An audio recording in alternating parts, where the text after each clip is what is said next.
বিহুলৈ কেনেদৰে সাজু হৈছে শিল্পীসকল।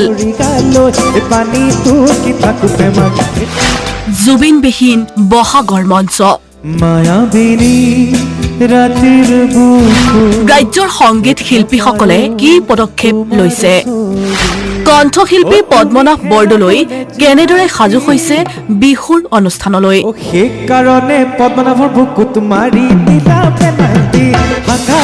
এইবাৰ বহাগৰ বাবে নতুন কি পৰিকল্পনা পদ্মনাভৰ? বিহু আমাৰ ইয়াতো পৰম্পৰা হয়। জুবিন দাৰ কাৰণে যদিও আমাৰ মনবোৰ সেমেকা, কিন্তু জুবিন দাৰ কাৰণে কিন্তু আমি বিহু অনুষ্ঠান কৰিম। বিদেশত অনুষ্ঠান পৰিৱেশনৰ স্মৃতি সোঁৱৰিলে কণ্ঠশিল্পীগৰাকীয়ে। 19টা বছৰৰ সাংগীতিক যাত্ৰাত প্ৰায় মই 13 বছৰ বিদেশ যাত্ৰা কৰিছো।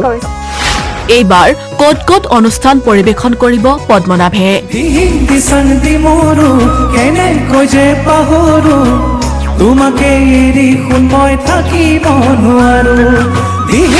চাবলৈ নাপাহৰিব আজি নিশা 8 বজাত ৰাণীমা বৰঠাকুৰৰ সৈতে স্বাক্ষৰ।